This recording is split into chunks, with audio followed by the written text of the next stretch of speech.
Hello, my name is Pastor Patrick, and today we are asking the question, why did Jesus have to die on the cross?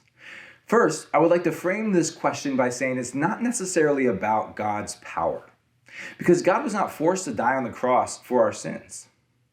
It's also not the case that there was no other way for God to redeem humanity. God could have chosen another way. However, Christ dying on the cross was necessary because this was the best and the greatest way for God to redeem mankind and display his love for us. There are many different ways to see why this was the greatest and the best way, but let's talk about four. These do not compete with one another, but rather they fit together. Just like a diamond has different faces that are unique, so these four ways of understanding Christ's death fit together and complement one another. The first of these four ways is called the ransom theory. And this basically says that Christ died to ransom us back from Satan. The Bible speaks often about how we were enslaved to sin and that our minds were held captive by the devil. Christ dying on the cross paid the debt that we owed. As Paul says, we were bought with a price. So Christ ransomed us back.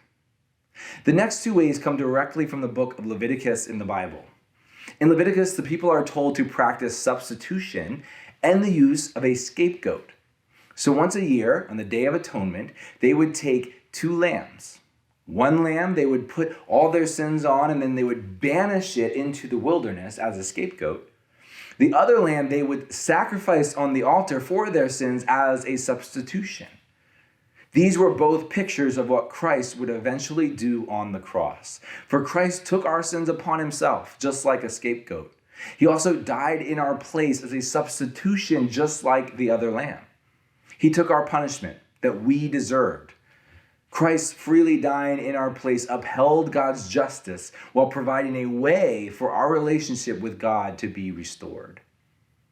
The final way is called Christ as victor. This way comes directly from Hebrews 2:14. It says that through death, he might destroy the one who has the power of death, namely the devil. See, Christ overcame death by dying. See, death conquers us all. It is unavoidable. But Christ overcame death by rising again from the grave and by now living forever with God.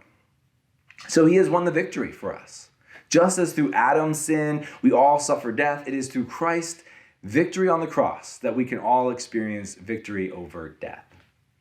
So these are the four ways that Christ's death on the cross was necessary for our salvation. Of course, God could have chosen another way. But in looking at these four ways, we can see how Christ's death on the cross ransomed us back from Satan, removed our sins as a scapegoat, paid the punishment for our sins, and won the victory over death. There's also a question, though, about the nature of Christ's death. Death on the cross was a bloody, brutal, horrendous, and evil way to die. Why did Jesus die in such a terrible way? Well, there are many different reasons for this, but let's talk about one that I find uniquely interesting. Almost 500 years before Jesus died on the cross, a philosopher named Plato entertained the question of what would happen if a perfect and righteous man lived on earth. His conclusion? Humans would make him suffer in the most extreme ways possible and hang him on a tree. Plato understood the human condition. We must not forget that the people in Jesus' day were acting of their own free will. They put Jesus through the horrendous suffering.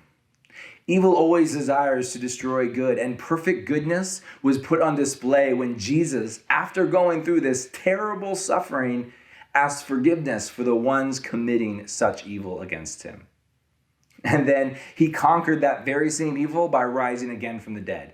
So yes, the crucifixion was brutal, but ultimately evil could not overcome good.